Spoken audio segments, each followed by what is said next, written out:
नमस्कार, आदाब, सत श्री अकाल। मैं हूं स्वीकार भारद्वाज और आज की वीडियो में हम अपनी मेमोरी पावर को बढ़ाने की टिप्स एंड ट्रिक्स के ऊपर बात करेंगे। आपने बहुत सारी वीडियो पहले भी देखी होंगी। अगर आप बच्चे हैं यानी कि स्टूडेंट हैं, पढ़ाई करते हैं तो आपके लिए ये वीडियो बहुत काम की है। अगर आप बड़े हैं तो भी ये वीडियो आपके बहुत काम की है, क्योंकि जिस इंसान की मेमोरी पावर तेज होती है, याद करने की क्षमता तेज होती है ना, वो उसे एक बहुत बड़े झुंड से अलग करता है। उसके काम करने की क्षमता और लोगों के मुकाबले कई गुना ज्यादा होती है।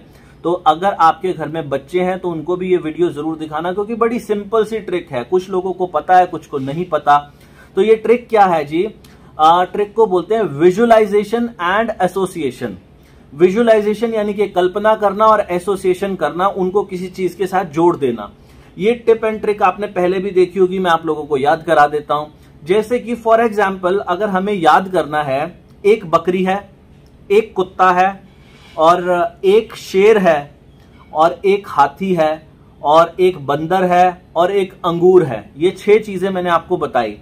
अब इन 6 चीजों को याद करना है। आप में से कोई भी इंसान अभी अगर मैं बोलूं ना तो याद कर लेगा, बोलेगा बकरी, कुत्ता, शेर, हाथी, बंदर और अंगूर। अभी तो किसी को भी याद हो जाएगा। अगर यही चीज मैं आपसे 10 दिन बाद पूछूं तो 10 दिन बाद शायद किसी को भी याद ना रहे, यही सीक्वेंस के अंदर आपको याद ना रहे।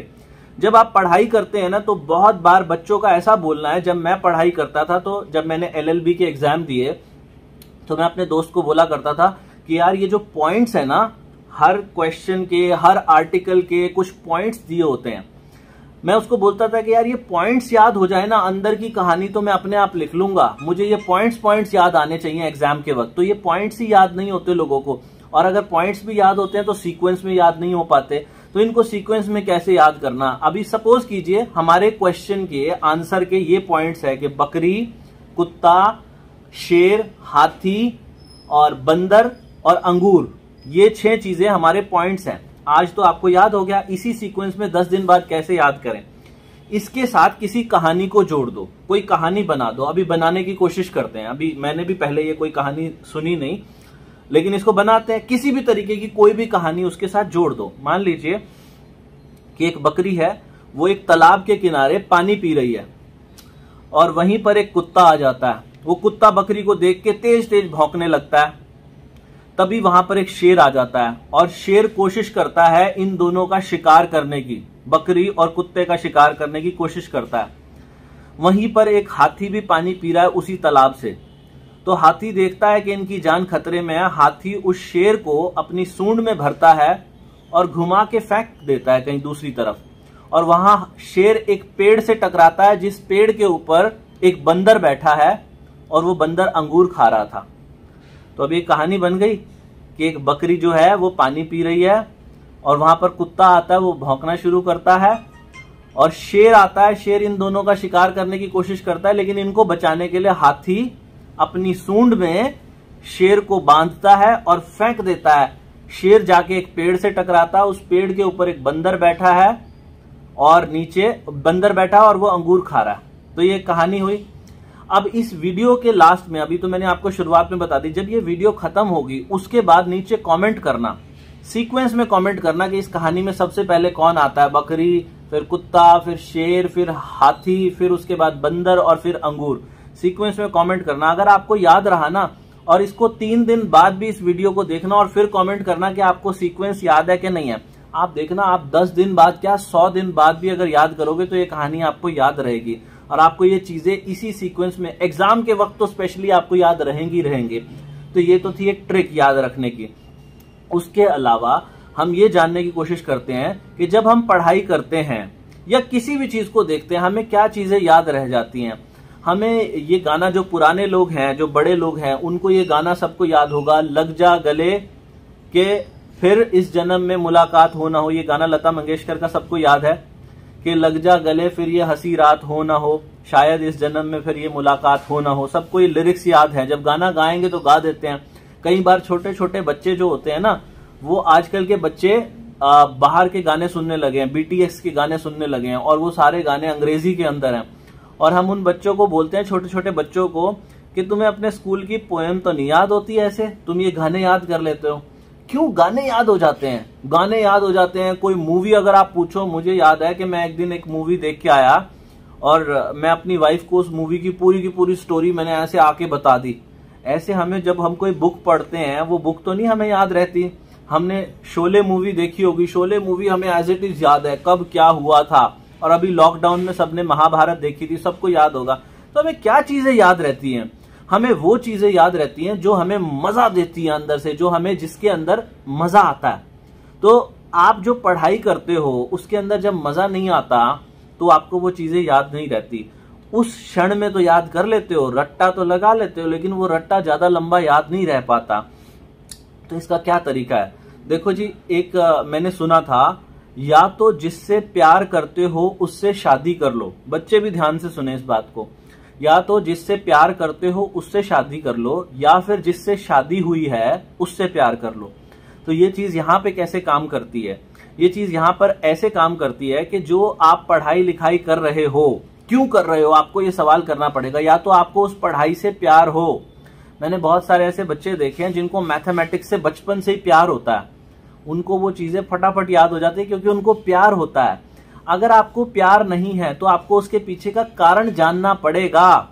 अगर आपको वो पसंद ही नहीं है पढ़ाई, तो उस पढ़ाई को छोड़ दो ना। क्यों कर रहे हो वो पढ़ाई अगर आपको पसंद ही नहीं है? जब आप स्कूल जाते हो, कॉलेज जाते हो, मान लीजिए आप अपनी क्लास के अंदर साइंस का सब्जेक्ट आपको पसंद नहीं है और आप साइंस पढ़ रहे हो, तो क्यों पढ़ रहे हो? छोड़ दो उसको। लेकिन आप फिर थोड़ी देर बाद बोलोगे नहीं, ये चीजें भविष्य में काम आती हैं, इसीलिए तो हमारे सिलेबस में डाली गई हैं। तो आपको अपने आप को एक कारण देना पड़ेगा। या तो जिससे शादी हुई है या तो जिससे प्यार करते हो उससे शादी कर लो, और या फिर जिससे शादी हुई है उससे प्यार करना शुरू कर दो। ये जीवन जीने का तरीका है।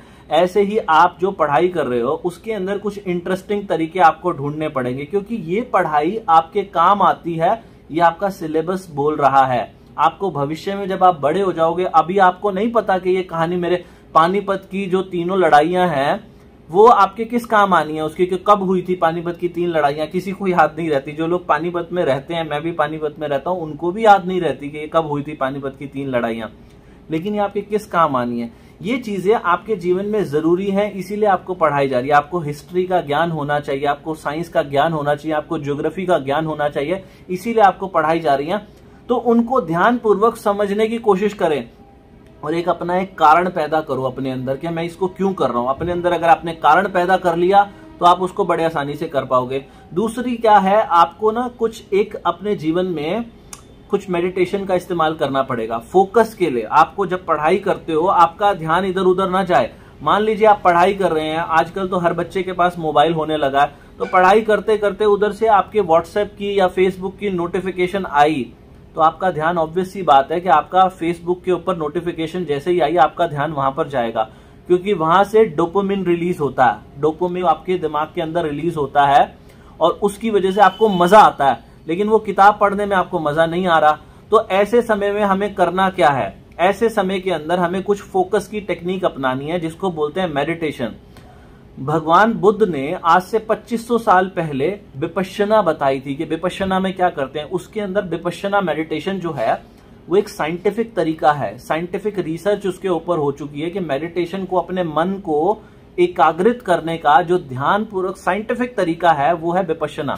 उसमें सबसे पहले आनापान कराया जाता है। आनापान का मतलब क्या होता है कि आपको आंखें बंद करके अपनी श्वास को देखना। अपनी श्वास यानी कि जो सांस आप ले रहे हो, आंखें बंद करके महसूस करना है इस इतने से एरिया के ऊपर।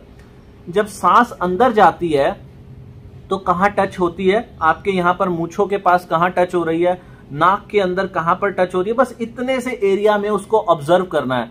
हर रोज सुबह उठो और उठने के बाद 5 या 10 मिनट ये एक्सरसाइज जरूर करो, जितना ज्यादा कर सकते हो। कई लोग तो इसे कई कई घंटों तक करते हैं। जितनी ज्यादा ये एक्सरसाइज करोगे आपका फोकस बढ़ेगा, चीजों को बड़े ध्यान से देखने की आपको पता चलेगा इनकी अहमियत क्या है। वो चीजें केवल रट्टा लगाने की बजाय आप उन्हें समझोगे।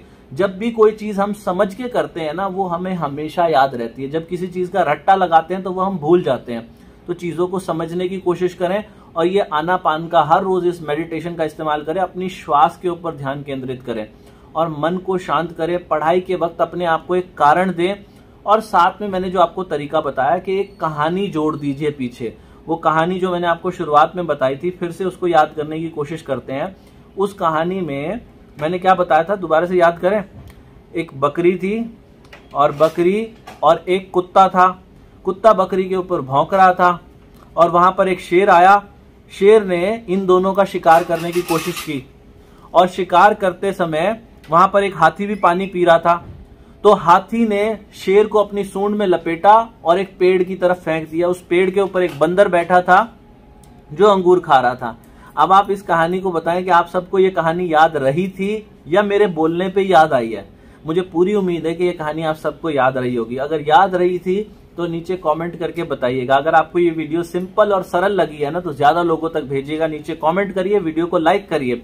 और अगर आप मुझे सपोर्ट करना चाहते हो तो मैं ये वीडियो जो बनाता हूं, इससे जितनी भी आमदनी होगी वो एक हॉस्पिटल बनाने के लिए सब कुछ दान किया जाएगा। तो हमारी वेबसाइट है 32bar.com। दुनिया की सबसे बेस्ट ग्रीन टी जो वजन घटाने के लिए, वो हमारी वेबसाइट पर अवेलेबल है। आप वहां से ऑर्डर कर सकते हैं। भगवान आप सबका भला करे। God bless you. Take care.